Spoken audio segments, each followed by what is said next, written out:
July 22, 2003, Mosul, Iraq. A quiet residential street becomes the final sanctuary for a fallen dynasty. Uday Hussein moves through the dim rooms of a private villa, his heavy limp echoing against the floor. Each step is a reminder of the 1996 assassination attempt that shattered his legs. Beside him, his younger brother Qusay remains composed, clinging to the cold discipline of a former Republican Guard commander. The heat is absolute. Outside, the Mosul sun pushes temperatures above 100 degrees Fahrenheit. Inside, the air is stagnant. The house belongs to Nawaf al-Zidan, a man connected to the regime's inner circle through a bodyguard's bloodline. 4 people are trapped within these walls: the 2 brothers, Qusay's 14-year-old son Mustafa, and a lone bodyguard, Abdel Samad. They watch the sun-drenched street through narrow gaps in the curtains. A city of 1.5 million people breathes outside. Somewhere among them, the 4 most hunted fugitives on the planet are hiding in a single, suffocating room. The transition from absolute power to total isolation took exactly 108 days in hiding. Baghdad fell on the 9th of April. In those weeks, a 20-year dynasty dissolved into the dust of the desert. The men who once commanded divisions now occupied a single modest house at 108 Falastin Street. There is no gold here, no marble, no servants, just 4 walls and the hum of American rotors overhead. 4 people wait in the heat: Uday, Qusay, 14-year-old Mustafa, and a lone bodyguard. They are no longer rulers, they are high-value targets. The hunt shifted from military strategy to a global financial auction. $30 million. That was the combined price for the 2 brothers. $15 million for Uday. In 2003, this sum exceeded the annual budgets of entire small nations. The transition was absolute. Power had been stripped away, replaced by a cold numerical value on a poster. The bounty for each brother equaled the price placed on their father. How could one man control an entire army? He became the sole gatekeeper on the path to the president. Qusay Hussein, now sitting silently in a Mosul hideout, was once the primary architect of the Iraqi military machine. His power lived in the shadows of the palace. Qusay leaned over a desk, his fingers moving through the rustle of intelligence dossiers. These papers determined the fate of thousands. One signature meant an execution, a nod meant a promotion. He decided which generals earned the right to enter Saddam's inner sanctum. The Special Republican Guard was his masterpiece. Decades of training created 80,000 elite fighters. They were a state within a state. Today, those soldiers have dissolved into the civilian population, but their legacy was systemic terror. Qusay did not rely on his brother's erratic outbursts. He preferred the cold efficiency of the surveillance state. While Uday chased headlines, Qusay maintained a traditional family structure. He married and raised children in the quiet style of a dedicated bureaucrat. It was a calculated mask. Behind the facade of a family man, he organized mass repressions with the precision of a clockmaker. Cruelty was not his impulse, it was his policy. He operated as the final filter for all national data. Every report from the front lines and every whispered rumor from the streets passed through his hands first. No one reached the president without his clearance. He stayed in the background, out of the light, filtering every piece of information intended for Saddam. If Qusay was the silent architect of state security, Uday was the chaotic force dismantling Iraqi civil society from within. He didn't just govern, he consumed. The national football team was once the pride of Baghdad. Under Uday's control as head of the Iraqi Olympic Committee, that pride turned into raw survival. Players took the pitch knowing a loss meant the basement of the committee building. Did they play for the trophy? No, they played for their skin. Missing a penalty led to more than a lecture. Reports surfaced of athletes imprisoned in Iron Maidens or forced to kick concrete balls until their feet shattered. Fear was his primary coaching manual. Uday operated as a geopolitical anomaly. He commanded his own private militias, units that ignored the Ministry of Defense and answered only to his whims. These paramilitaries moved through the streets of Baghdad like a predatory force, bound by no military doctrine or international convention. He owned the press. His newspapers were not just propaganda, they were weapons used to settle personal scores.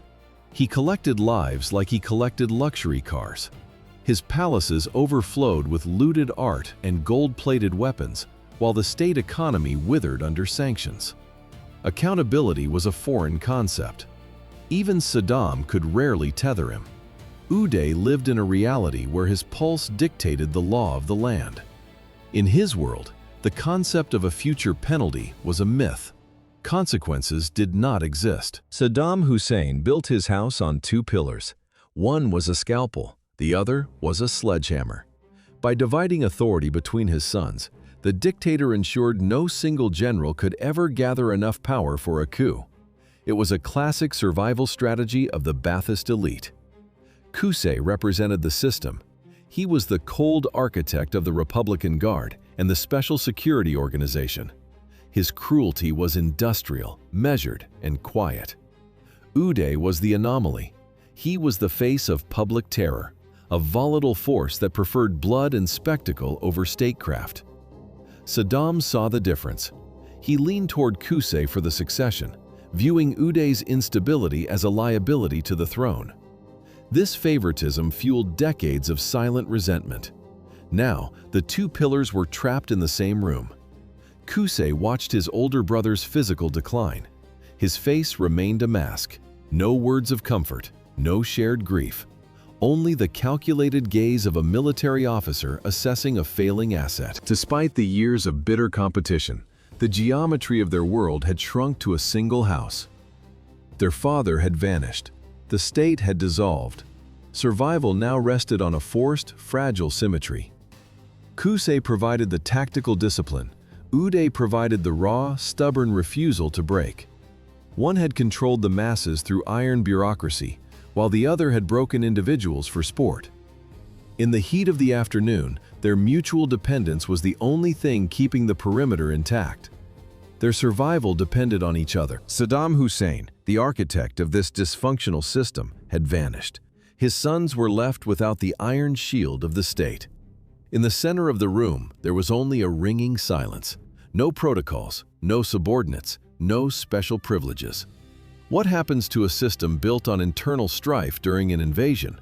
The bubble bursts instantly. Saddam had spent decades playing his sons against each other. He used their rivalry as a leash. He exploited Uday's instability for dirty work and Qusay's cold competence for state security. This balance of terror prevented any internal coup, but it also ensured that neither brother could function in a world of horizontal alliances.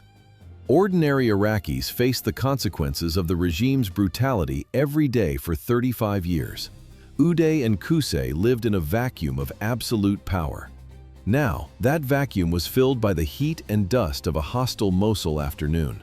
They were no longer commanders of the Republican Guard or heads of the Fedayeen. They were targets. Nawaf al-Zaydan moved quietly through the house as the clock moved toward 1600. Uday's physical decay began in Baghdad, years before the first American tank crossed the border. In 1996, assassins opened fire on his car in the middle of the capital. 8 bullets hit him at point-blank range. One lodged millimeters from his spine, another shattered the bones in his leg. He survived the ambush, but the recovery never truly finished. Uday crosses the small room now. His grip tightens on a wooden cane. Each step sends a jolt of electricity through damaged nerves. The cane strikes the floor with a dull, rhythmic thud. It is the only sound in the house. This cramped space is his entire world. In the past, his world was measured in hectares and horsepower. His private collection once held over 1,200 luxury vehicles. It was a fleet larger than the entire transport ministries of some European nations. He had gold-plated Ferraris and custom Lamborghinis. Now, he cannot even step onto the porch without risking a bullet. The contrast is a geopolitical anomaly. One brother was the shadow lead of the security apparatus, the other a playboy with the keys to the national treasury. Now the treasury is empty. The spinal injury dictates his life more than any decree. Pain has replaced power. He spends his days in a cycle of agony without access to specialized painkillers or surgeons. Every hour, he endures the consequences of a body and a state that are both systematically falling apart. $30 million for Qusay, $30 million for Uday, the same price the Pentagon placed on the head of their father. Decades of sibling rivalry had finally reached a static, suffocating equilibrium. Since the 1980s, the brothers operated as two different blades of the same scissor. While Uday craved the spotlight and the headlines, Qusay mastered the shadows and the security apparatus. One was the impulsive face of the regime, the other was its calculating brain. Did their shared exile bridge this gap? It did not. The morning air in the safehouse smells of sweat and unwashed linens. Tension is a physical weight in the room. Uday moves with a visible, shuddering effort. The 1996 assassination attempt left him a fragmented version of a man. Bullets had shredded his legs and torso, leaving him dependent on a cane and a pharmacy of painkillers that no longer exists. Uday struggles to cross the floor. Every step is a sharp reminder of his physical decay. Without his usual medical regimen, his volatile temper has shifted into a state of constant, predatory unpredictability. Qusay watches him in frozen silence. He remains the man who managed the Special Republican Guard, contained, disciplined, and opaque. He had spent his career as the quiet successor, while Uday was the loud liability. Even now, with their empire reduced to a few cramped rooms, Qusay refuses to break his professional mask. The brothers were trapped in a loop of old habits. One was collapsing under the weight of chronic pain. The other was retreating into a strategic void. Options for escape were disappearing by the hour. Meals were consumed in near total silence. It was a rule. Every clink of a fork against a plate felt like a gunshot in the quiet house. Even with the empire in ruins, Mustafa watched the adults maintain a desperate facade of domestic routine. The teenager remained unnervingly still. He had inherited the stoic mask of his father, Qusay. No visible tremors, no panic. How long does it take for a god to become a ghost? Less than 100 days. In April, they ruled. By July, they were targets in a stranger's basement. The transition was absolute. Uday sat in the shadows, his mood darkening with the sun. He was the eldest, the heir, the man who once tore through Baghdad in Ferraris with total impunity. Now his life depended on the silence of men who knew his price. The Americans had put millions of dollars on their heads. In the streets of Mosul, that kind of paper buys 1,000 betrayals. The past was no longer a memory. It was a noose. Stories of his cruelty had moved from whispers to public record. Broken athletes, arbitrary executions, a decade of impulsive violence. The accuracy of every tale no longer mattered. The image was set. The Iraqi people would not mourn them. Outside the walls of Nawaf al-Zaidan's house, American dollars were systematically dismantling the foundations of Iraqi society. The brothers watched their geopolitical influence evaporate. Tribal loyalties, once the bedrock of the Ba'athist state, began to crumble. The coalition dangled millions in rewards. These figures outweighed centuries of nomadic honor. Trust became more expensive than oil. In the streets of Mosul, life maintained a deceptive rhythm. Women carried bags of groceries. Children kicked balls in the dust. But the atmosphere changed when the patrols arrived. The heavy hum of American armor vibrated through the floorboards. Inside, the heat reached 45 degrees. Air conditioning was a luxury they could not risk. Opening a window meant exposing a silhouette to the street. They took turns at the curtains. They watched through narrow gaps. Did the neighbors know? The silence in the room was the only answer. The brothers were no longer leaders. They were liabilities. Nawaf al-Zaidan brought reports of the shifting landscape. Mosul was no longer the quiet alternative to the chaos of Baghdad or Fallujah. The military presence grew daily. Humvees blocked intersections without warning. Checkpoints appeared on one street and vanished from the next. Raids happened at midnight and at noon. The American machine was moving with mathematical precision. The ring around the city tightened. The American net was no longer an abstraction. By 1600 hours, the atmosphere inside the villa changed. Nawaf al-Zaidan received the report. U.S. patrols were questioning neighbors. The inquiries were systematic. The distance between a tip and a raid was shrinking. Would they run? A move in daylight meant exposure. A move after dark required a destination they no longer had. The house stood as their final fortress. The walls were thick. Access points were few. It was a structure built for defense, not for hiding. Qusay looked at the tactical map of their reality and made the choice. They would stay. A heavy silence followed his words. No one spoke of the consequences. If the Americans arrived in force, the thick walls would become a tomb. The brothers understood the geometry of the situation. There were no routes for retreat. $30 million. That was the price for a strategic breakthrough.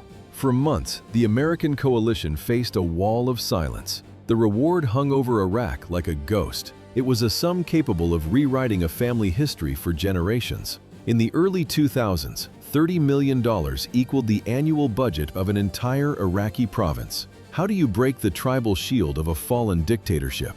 Washington bet on the ultimate financial lever. The silence in U.S. command centers was heavy. Intelligence was a vacuum. Informants stayed in the shadows. To speak was to gamble with life. The Hussein family possessed a long memory and a refined talent for butchery. Nawaf al-Zaidan sat in the center of this calculation.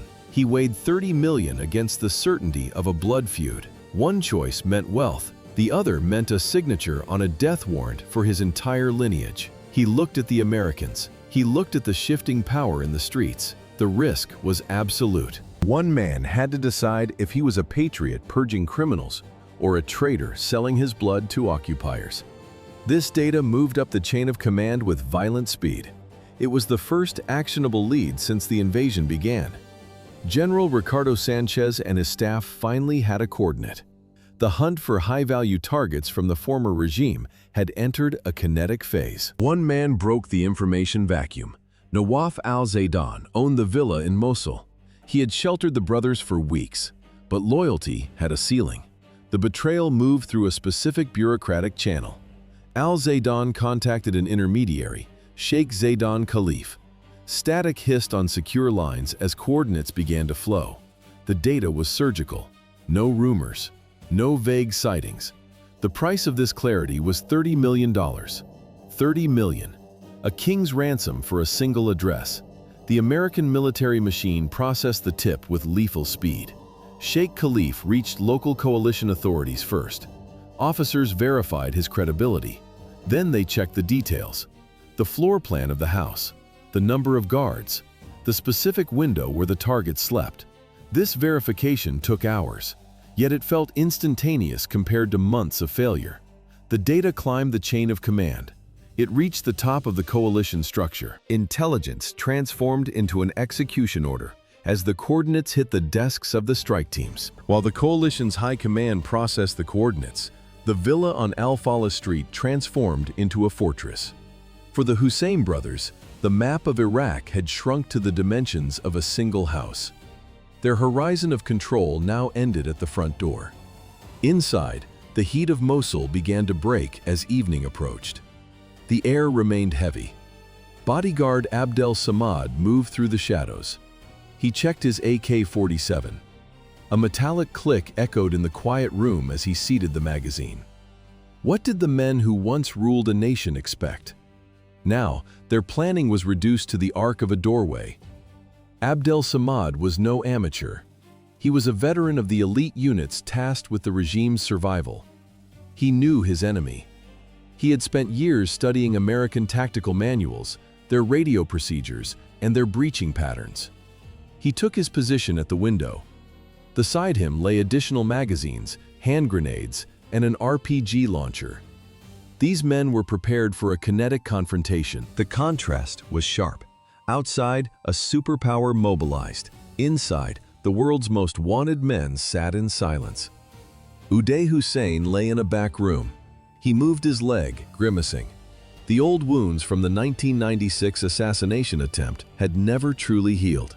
Bullets had shattered bone and severed nerves, leaving him with a permanent, agonizing limp. He was physically broken and psychologically isolated. Qusay Hussein sat nearby, whispering to his teenage son. The former head of the Special Security Organization was now just a father in a trapped room. Uday remained motionless. The pain in his leg was constant. The stillness inside the villa on Falas Street was a tactical anomaly. Outside, Mosul lived its usual evening. Generators hummed against the failing power grid. The scent of grilled meat drifted through the alleys.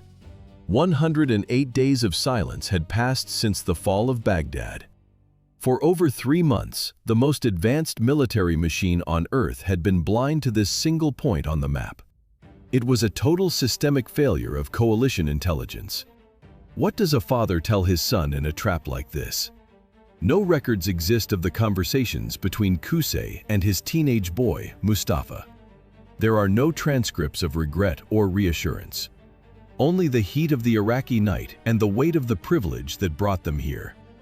While the city slept, the 4 fugitives prepared for another routine night of waiting. They had survived 108. They believed the pattern would hold. It was a calculation based on past escapes and narrow misses, but the rhythm of the city was a mask. In the darkness, American planners were already cross-referencing the final coordinates. The brothers had successfully evaded capture for exactly 108 days. Neutralizing 4 targets required a military machine. Command of the 101st Airborne Division authorized a force large enough to seize a fortified base. The plan took shape in hours. Operation Red Dawn was no longer a general hunt. It was a surgical strike on a single house on Falas Street. 200 soldiers prepared for deployment. This ensured a 50-to-1 numerical advantage over the fugitives. Commanders gathered in the darkened operations center. Tactical screens cast a cold blue glow on their faces. They deconstructed the target. Officers leaned over high-resolution satellite imagery. They traced the perimeter. They mapped every window and every door. One team identified the primary exit. Another marked the rear alleyway. Snipers calculated the elevation of neighboring rooftops. Every possible escape route was assigned a blocking position to seal the trap. The scale of the reaction matched the political stakes. The Pentagon demanded certainty. Standard rules of engagement were revised for this specific coordinate. Planners accounted for every variable inside the walls. One detail complicated the ballistic math. Intel confirmed the presence of a 14-year-old boy inside the structure. This changed the heat signatures on the monitors. Every approach, every breach, and every sector of fire was cross-referenced with the building's layout and the known interior routes. The hierarchy of the Iraqi regime was now compressed into a single villa in Mosul. For the soldiers of the 101st Airborne, this was not a routine house clear. It was a confrontation with the ghosts of a fallen empire. Did the Pentagon's machine allow for a margin of error?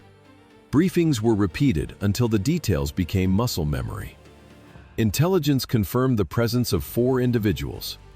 Among them were Uday and Qusay, the sons of Saddam Hussein. Their names had defined Iraqi fear for 3 decades. For the troops, these were not abstract targets. They were the Ace of Hearts and the Ace of Clubs from the most wanted playing card decks. These cards were a psychological tool. They turned high-stakes geopolitics into a recognizable game for every infantryman. Preparation was surgical. Soldiers checked body armor. They redistributed ammunition. Every communication link was tested twice. The presence of a 14-year-old boy inside the target zone complicated the rules of engagement. It changed the math of the breach, but not the mission scale. The value of the targets dictated a total lack of mercy. Officers delivered the final intelligence update before the engine started. The targets remained inside the perimeter. No movement, no suspicion. Command confirmed the occupants were still in the house during the final radio check. By 5:30 in the morning on July 21st, 2 incompatible forces began their move toward a single point on the map. The warm morning air of Mosul already promised a scorching day. Inside the house on Palestine Street, the 4 men were just beginning to stir. Uday and Qusay were not ordinary targets. They had military training. They had a cache of weapons. Most importantly, they had no reason to surrender. Did the Pentagon anticipate a clean capture? The high-value targets remained unaware that their sanctuary had become a trap. While the fugitives slept, American teams calibrated their gear and checked the safety catches on their rifles. The distance between them was no longer measured in meters, it was measured in moments. Those moments were running out. Another night had passed without a breach. Inside the villa, there was a brief, flickering illusion of survival. This sense of relief would last less than 4 hours. The clock hit 10 in the morning. On Fala Street, the silence of the Mosul suburbs evaporated. Task Force 20 armored vehicles rolled into position. Humvees blocked every intersection. The trap was set. Soldiers from the 101st Airborne took their marks. Specialized units moved with clinical speed. Suddenly, the air was cut by a sharp, metallic crackle. Arabic commands blared from military loudspeakers. The house was surrounded. The occupants were ordered to exit with their hands up. Inside, the reaction was silent and swift. There was no discussion, no panic. Uday Hussein moved toward a window, ignoring the heavy limp from his old injuries.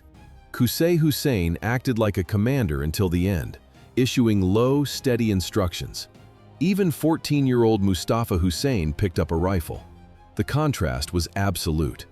Outside, a global superpower shouted through megaphones, offering a peaceful surrender. Inside, 4 men worked in total silence, checking magazines and chambering rounds.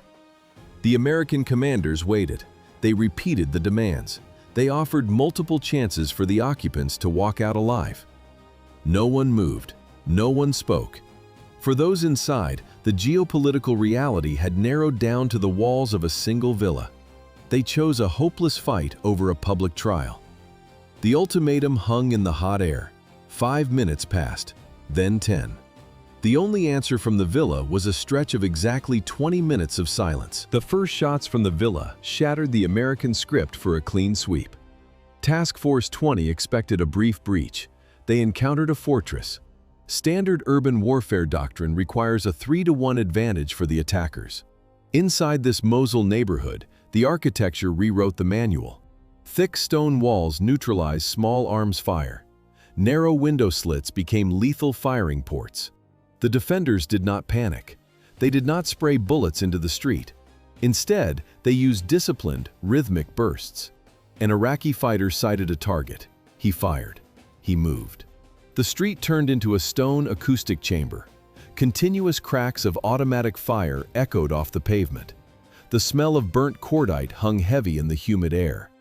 American squads attempted to advance in teams, covering each other with suppressive fire. Every movement met a wall of lead. The defenders were not insurgents. They were professionals who knew how to husband their resources. On the asphalt, the evidence of their discipline grew. Thousands of spent brass casings pooled in golden piles near the basement windows. Each shell represented a deliberate, aimed shot. The standoff reached a breaking point. By 11 o'clock in the morning, the American command shifted its priority. Capturing the Hussein brothers alive no longer outweighed the mounting risk to the assault teams. The tactical stalemate required a brutal escalation. Humvees took up positions, their heavy machine guns raking the facade of the villa. The defenders used the house as a fortress. Thick, reinforced concrete absorbed rounds that would have leveled any ordinary structure. Why did the infantry stall? The villa's architecture turned every hallway into a kill zone and every window into a bunker.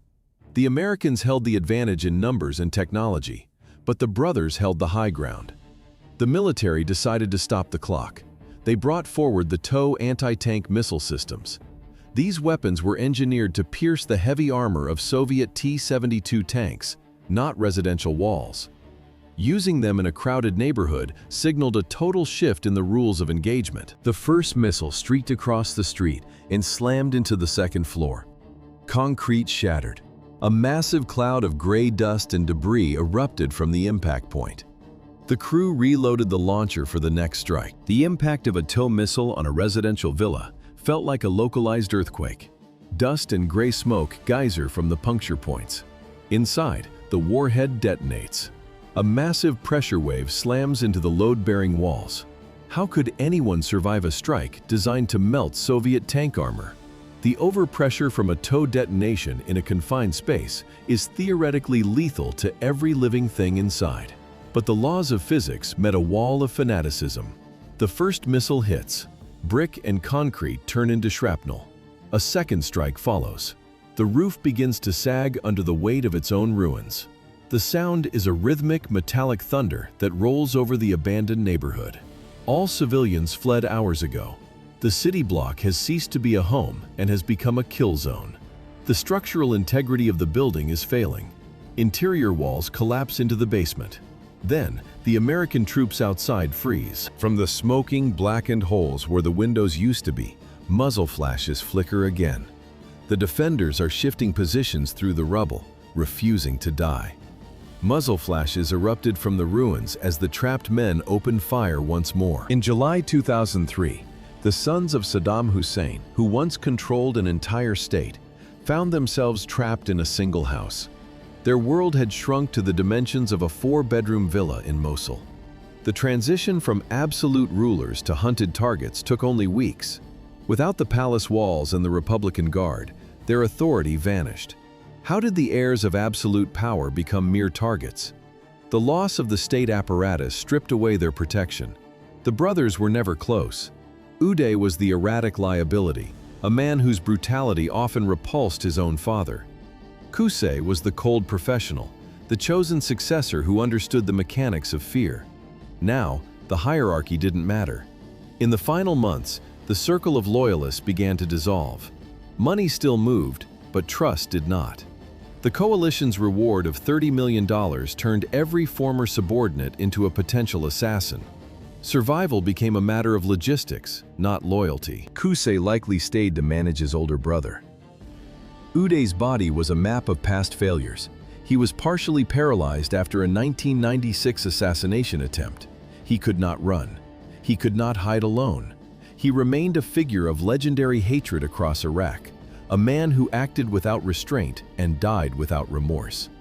His physical injuries made independent survival impossible. The Mosul hideout turned into a tactical nightmare. Command issued a single order: eliminate the targets at any cost. A massive superpower deployed overwhelming fire against the crumbling walls of a single house. Precision was secondary to neutralization. 10 TOW missiles struck the facade in rapid succession. Concrete transformed into shrapnel. The defenders moved through the skeleton of the building. They jumped over collapsed floorboards. They found new firing ports in the jagged holes of the masonry. Thick clouds of white concrete dust filled the rooms. It coated lungs. It blinded eyes. Breathing became a physical struggle. Why didn't they surrender? The answer lay in the inevitable: a cage, a televised trial, and a gallows. Coalition military doctrine authorized total destruction. The strategic value of Uday and Qusay Hussein outweighed the architectural ruins of a residential block. Command viewed the brothers not as men, but as the final structural supports of the Ba'athist regime.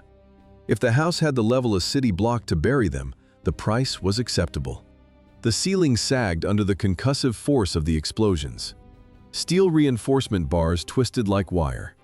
Inside the smoke, 14-year-old Mustafa took a position near his father and uncle. A fragment of the building or a high-caliber round found its mark. The teenager collapsed from a mortal wound. Resistance in the house faded after the teenager fell. For 2 hours, the building absorbed a systematic destruction. 12:15 p.m. arrived with the sun at its peak. The thunder of the firefight began to fracture. American soldiers watched the perimeter. Return fire from the ruins turned sporadic. Then it stopped. The heavy, ringing silence that followed the 2-hour barrage was absolute. Dust from pulverized concrete hung in the air, thick enough to choke. The defenders' ammunition had a limit. The coalition's did not. Abdul Samad was the next to fall. The bodyguard's death left only the brothers. Task Force 20 waited for a trap. No shots came from the smoking gaps in the walls. The commander gave the signal to move. Task Force 20 operators began their final breach. 4 bodies lay among the pulverized concrete. all male, all shattered by the weight of the American assault. Task Force 20 operators moved through the breach. They did not enter for a fight, they entered for the ledger. The air inside the villa was thick. A sharp chemical stench of high explosives hung over the ruins, stinging the throat. Dust coated everything. To the left, a mahogany dining table had been ripped into jagged splinters. To the right, upholstered chairs were reduced to scorched frames and tufts of foam. The soldiers found the first target quickly. Identification was immediate. In 1996, an assassination attempt had left Uday Hussein's body a map of deep scars and metal fragments. Those old wounds, combined with the fresh trauma of the raid, confirmed the kill. They moved deeper into the wreckage. Near Uday, the operators located the remains of the younger brother, Qusay, and 2 others. The transition from combat to forensics had begun. Amidst the settling dust and shredded luxury, the team confirmed the final count. 4. Beside Uday lay the body of Qusay Hussein, the younger brother, the strategist. He managed the regime's shadow operations and internal security with cold precision.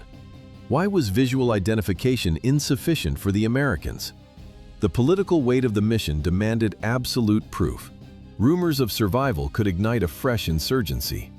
The military began a systematic forensic extraction. Soldiers moved Qusay and the 14-year-old Mustafa from the ruins. Beside them lay the bodyguard, Abdel Samad. 4 bodies in total. The Americans initiated a strict scientific protocol to prevent any doubt among the international community. The remains were transported to a high-security lab under heavy guard. Specialists compared dental records against captured Ba'athist archives. Technicians extracted DNA samples for immediate sequencing. Experts applied facial recognition software to the remains to verify the results. This was no longer a local skirmish. It was a global necessity to prove the Hussein bloodline had been severed. The task force moved the containers to a secure airfield for final processing. Confirmation of the deaths triggered a massive financial mechanism. The bounty for the Hussein brothers stood at $30 million. This sum wasn't just a reward. It was a calculated strike against the remnants of the Ba'athist underground. Nawaf al-Zaidan provided the specific intelligence for the Mosul raid. In exchange, the coalition paid him $30 million. Why did the military value this information so highly? The elimination of the brothers decapitated the regime's internal intelligence structure. Qusay Hussein served as the operational brain of the security apparatus.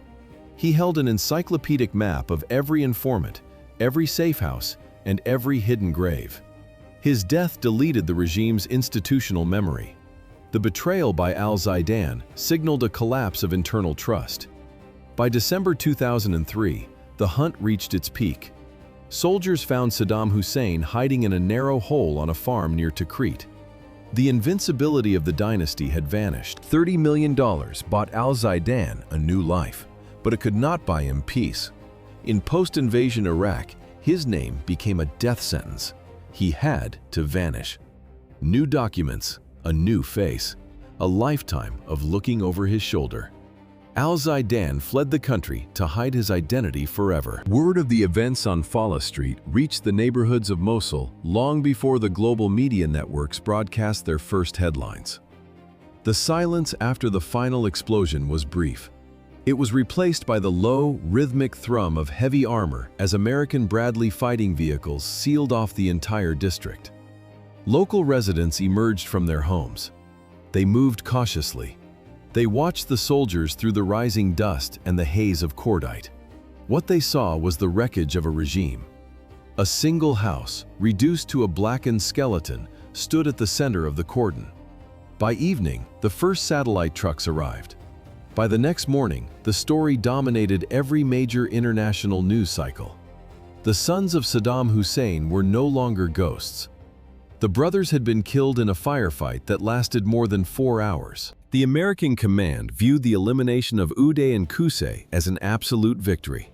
The reality on the ground was different. Removing the brothers did not break the insurgency. Did the liquidation of the leadership stop the partisan war? Statistics showed a sharp spike in violence.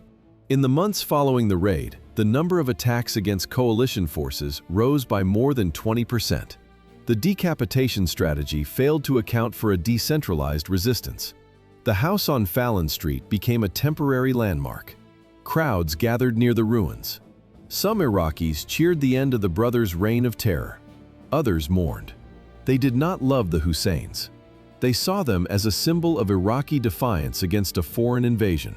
The military phase was surgical. 4 hours of intense fire. 0 American casualties. The tactical success was undeniable, but the psychological impact was a vacuum. The bodies of Uday and Qusay were held for weeks. Identification took precedence over religious law. Islamic tradition requires burial within 24 hours. The Americans ignored this. They needed scientific certainty. Forensic experts verified every scar and dental record. Only then were the remains released. The final act happened in silence. No state honors, no massive crowds or mourning ceremonies. The men who once held the power of life and death were lowered into the earth in a private, hurried grave. The bodies were buried without any public ceremony. 14 years remained his final count. Among the bodies cleared from the rubble was Mustafa, the grandson of the dictator. His death on that July morning physically severed the biological line of the Ba'athist dynasty. The boy was 14 years old. When the American elite units breached the perimeter, he did not surrender. He took up an AK-47 and joined the final stand alongside his father and uncle. This integration of a child into a desperate firefight reflected the core of the Hussein regime. Loyalty to the state and loyalty to the family were identical. There was no distinction. The battle lasted 4 hours of sustained, heavy combat. The house on Fallon Street became a vertical graveyard of concrete and rebar. Soldiers later recalled the sheer volume of fire required to silence the building. By the end, the structure was a perforated shell.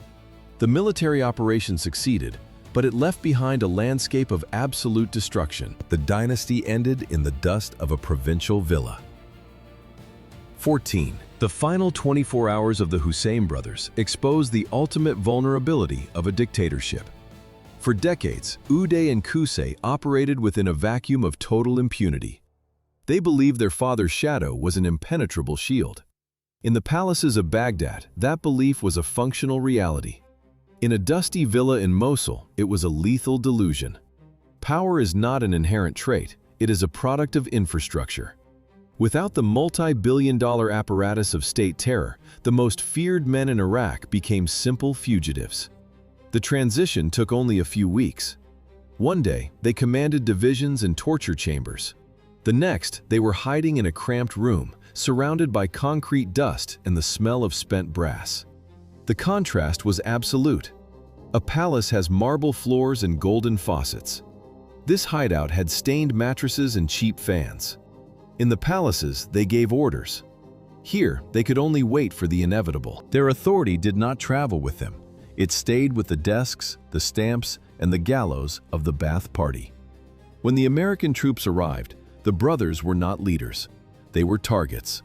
They died in the same manner they had lived. There was no surrender. There were no cameras for a final speech. Instead, there was a 4-hour exchange of high-caliber fire and the collapse of a ceiling. They were stripped of their titles long before the bullets reached them. The dynasty ended in a chaotic skirmish far from the halls of government. The fight on Fallon Street was the final chord for the entire Iraqi political system. It ended with weapons in hand rather than handcuffs before cameras. 4 hours. That is how long the skirmish lasted in the heat of Mosul. In combat terms, it was an eternity. The tactical reality was an anomaly. 2 men and a teenager held a villa against a reinforced battalion of the 101st Airborne Division. Military logic suggested minutes. The brothers gave them hours. Was it courage or the delusion of men who never knew limits? They chose a chaotic exchange of fire over the humiliation of a televised trial. The house on Fallon Street absorbed 10,000 rounds of ammunition.